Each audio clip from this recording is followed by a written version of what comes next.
ഞാൻ പലപ്പോഴും കുഞ്ഞുങ്ങളുടെ ഓരോ പ്രശ്നങ്ങളും കേൾക്കുമ്പോൾ ആലോചിക്കുന്നത് എന്റെ ബാല്യത്തെക്കുറിച്ചാണ്.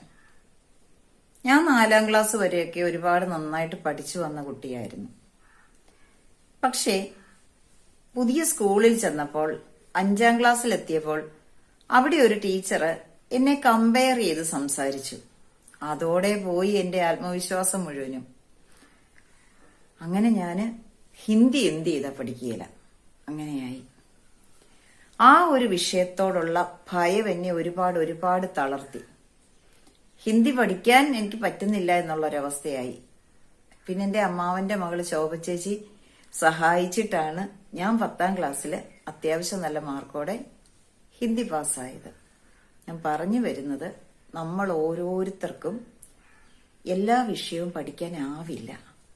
പലപ്പോഴും പഠിപ്പിക്കുന്ന അധ്യാപകരായിരിക്കും നമ്മളെ കൃത്യമായ രീതിയിലേക്ക് നയിക്കുക. ആ അധ്യാപകരോടുള്ള സ്നേഹം കൊണ്ടായിരിക്കും നമ്മൾ ആ വിഷയം പഠിക്കുന്നത്. നിങ്ങളൊന്ന് ആലോചിച്ചു നോക്കൂ. നിങ്ങളുടെ ബാല്യത്തിൽ നിങ്ങളുടെ ഏതെങ്കിലും വിഷയത്തിന് നിങ്ങൾക്കൊരു ഭയം ഉണ്ടായിട്ടുണ്ടോ? ഉണ്ടായിട്ടുണ്ടെങ്കിൽ അതിന്റെ അർത്ഥം ആ ബാല്യത്തിലേക്ക് നിങ്ങൾ ഒന്നുകൂടി ഒന്ന് നോക്കുക എന്നേ ഞാൻ പറയത്തുള്ളൂ. കാരണം അന്ന് നിങ്ങൾക്ക് അനുഭവിച്ച ഏതെങ്കിലും ഒരു ഭയമായിരിക്കാം പിന്നീട് ആ വിഷയത്തോടുള്ള ഒരു വിരക്തിയായിട്ട് മാറിയത്. നമ്മുടെ കുഞ്ഞുങ്ങൾ ഓരോരുത്തരും ഓരോ വിഷയങ്ങളും പഠിക്കാൻ എടുക്കുമ്പോൾ അവരുടെ ആദ്യം മുതലുള്ള ചില അനുഭവങ്ങൾ അവരെ വേദനിപ്പിച്ചിട്ടുണ്ടാവും. അത് അനാവശ്യമായി നമ്മുടെ ഉപബോധ മനസ്സ് ഉള്ളിലേക്ക് എടുത്ത് അതിനെ ഒന്ന് താലോലിച്ച് അതിനെ പ്രശ്നങ്ങളാക്കി നമുക്ക് പുറത്തേക്ക് തരുമ്പോൾ നമ്മൾ പറയും ആ വിഷയത്തിന് മടിയാണ്, അവൻ കണക്ക് പഠിക്കേയില്ല. ചിലര് പറയുന്നതാ. ആ അമ്മ ചിലപ്പോൾ പലവട്ടം ആവർത്തിച്ചേക്കും കുട്ടി കണക്ക് പഠിക്കുന്നില്ല എന്ന്. അതോടെ കുട്ടിയും മനസ്സിലാക്കും കണക്ക് പഠിച്ചില്ലെങ്കിലും സാരമില്ല, എന്റെ വീട്ടുകാരുടെ സപ്പോർട്ടുണ്ട്, ഞാൻ കണക്ക് പഠിക്കുകയില്ല എന്നെനിക്കൊരു മുൻവിധി തന്നിട്ടുണ്ടെന്ന്. സത്യത്തില് ഇതൊക്കെയല്ലേ പലരുടെയും, ഇത് കേട്ടുകൊണ്ടിരിക്കുന്ന പലരുടെയും ഭാവി ഇല്ലാതാക്കിയത് ഇതൊക്കെയല്ലേ? ഓർക്കുമ്പോ ഒരുപാട് സങ്കടമുണ്ട്. ഹിന്ദി പരീക്ഷ അടുക്കുന്ന നാളുകളില് എന്തുമാത്രം ടെൻഷനാ അനുഭവിച്ചതെന്ന് എനിക്ക് അറിയില്ല. ഹിന്ദി പരീക്ഷയോടുള്ള ആ ഭയം കൊണ്ട് മറ്റു പരീക്ഷകളും നേരാവണ്ണം എഴുതാൻ പറ്റാതെ വരുന്ന ഒരവസ്ഥ എനിക്കുണ്ടായിട്ടുണ്ട്. അതുകൊണ്ടാണ് ഞാൻ കുഞ്ഞുങ്ങൾക്ക് വേണ്ടി ഇങ്ങനെ കുറച്ച് കാര്യങ്ങൾ ചെയ്യുന്നത്. എന്റെ അധ്യാപന ജീവിതത്തിനിടയിൽ ഒരുപാട് കുഞ്ഞുങ്ങളുടെ ഭയങ്ങൾ കണ്ടിട്ടുണ്ട്. പല കാരണങ്ങളാവാം. ഒന്നുകിൽ വീട്ടിലെ പ്രശ്നങ്ങളാവാം, അല്ലെങ്കിൽ ആ വിഷയത്തിന് കിട്ടിയ മാർക്ക് കുറഞ്ഞു പോയി എന്ന് പറഞ്ഞ് വീട്ടുകാർ സമ്മർദ്ദം ചെലുത്തിയതാവാം, അധ്യാപകർ വഴക്ക് പറഞ്ഞതാവാം. എന്താണെങ്കിലും അതിലോലമായ കുട്ടിയുടെ ഹൃദയമാണ് ആദ്യം മുറിവേൽക്കുന്നത്. അതാര് തർക്കിച്ചാലും എനിക്ക് പറയാൻ ഒന്നേ ഉള്ളൂ, അതിലോലമായ കുട്ടിയുടെ മനസ്സിലുണ്ടാവുന്ന ആ മുറിവിലാണ് ആ കുട്ടിയുടെ ഭാവി നശിച്ചു പോകുന്നതെന്നേ ഞാൻ പറയത്തുള്ളൂ. അങ്ങനെ ഒരുപാട് പേര് നമ്മുടെ മുമ്പിലുണ്ടായിട്ടുണ്ട്. കഴിഞ്ഞ വർഷം ഞങ്ങൾ ലെറ്റ്യൂഡിന്റെ ലേണിംഗ് ഫെസ്റ്റിവൽ ആരംഭിച്ചു. അതായത് പഠനം ഭയപ്പെടാനുള്ള എന്നല്ല, ആഘോഷമാക്കണം, പഠനാഘോഷം. ലെറ്റ്യൂഡ് എന്ന വാക്കിന്റെ അർത്ഥം അറിയാവല്ലോ, ലേണെന്നാണ്. നമ്മൾ ഗർഭപാത്രം മുതൽ മരിക്കുന്ന നിമിഷം വരെ ഒരുപാട് കാര്യങ്ങൾ പഠിച്ചുകൊണ്ടിരിക്കുന്നുണ്ട്.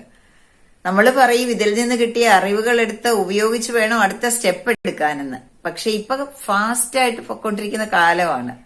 ഇവിടെ കൃത്യമായ ഗൈഡൻസ് ഉണ്ടെങ്കിൽ കുട്ടികൾക്ക് അടുത്ത സ്റ്റെപ്പ് എടുക്കാൻ വലിയ ബുദ്ധിമുട്ടൊന്നുമില്ല. അങ്ങനെ ഞങ്ങൾ ആരംഭിച്ച ലേണിംഗ് ഫെസ്റ്റിവലിൽ 3 കാര്യങ്ങളാണ് നിരന്തരം കൊടുത്തുകൊണ്ടിരുന്നത് കുഞ്ഞുങ്ങൾക്ക്. അതിന് നല്ല റിസൾട്ട് ഉണ്ടാവുകയും ചെയ്തു. അതുകൊണ്ട് ഞങ്ങൾ ഈ വർഷം അടുത്ത ലേണിംഗ് ഫെസ്റ്റിവൽ സ്റ്റാർട്ട് ചെയ്യുകയാണ്. ലെറ്റ്യൂഡ് ലേണിംഗ് ഫെസ്റ്റിവൽ മെയ് 13-ാം തീയതി ഔദ്യോഗികമായി ഇനോഗ്രേറ്റ് ചെയ്യുകയാണ്. ചങ്ങനാശ്ശേരിയിൽ വെച്ചാണ് ചെയ്യുന്നത്. എല്ലാവരും ചങ്ങനാശ്ശേരിയിൽ എത്തട്ടെ, എന്റെ അടുത്ത് എത്തട്ടെ മക്കളെല്ലാവരും.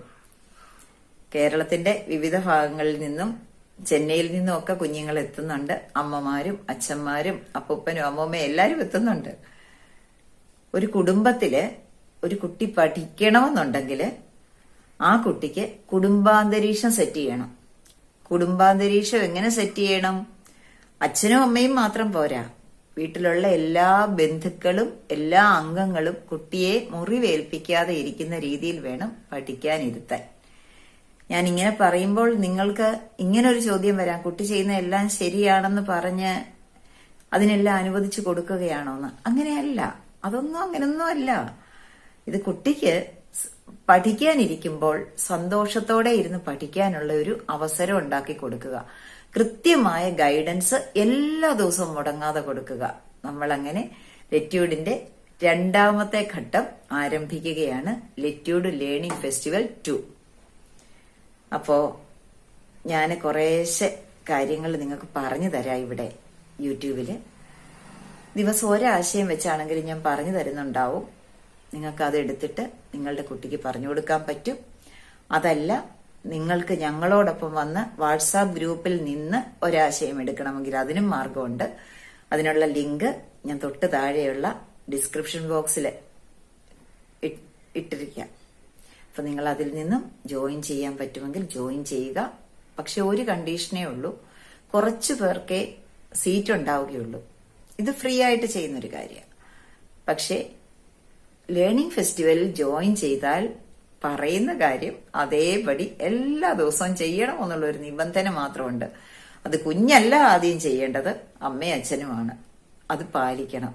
നമുക്ക് കുടുംബത്തിൽ നിന്ന് തുടങ്ങണം നമ്മുടെ കുട്ടിയുടെ വിദ്യാഭ്യാസം. അമ്മയുടെ ഗർഭപാത്രത്തിൽ നിന്ന് തുടങ്ങിയിട്ട് മരണക്കിടക്ക വരെ ആവർത്തിച്ചുകൊണ്ട് പോകുന്ന ഒരു രീതിയാണ് നമ്മളുടെ എല്ലാവരുടെയും ജീവിതം. അതുകൊണ്ട് കുഞ്ഞുങ്ങൾക്ക് വേണ്ടി ചെയ്യാൻ ഞങ്ങൾ കുറച്ച് മാതാപിതാക്കളും കുറച്ച് ട്രെയിനേഴ്സും NSDCയുടെ ട്രെയിനേഴ്സ് എന്റെ കൂടെ ഉണ്ട്. ഞങ്ങൾ എല്ലാവരും ഒറ്റക്കെട്ടായിട്ട് നിൽക്കുകയാണ്. ഡോക്ടേഴ്സ് ഉണ്ട്, എല്ലാവരും ഉണ്ട്.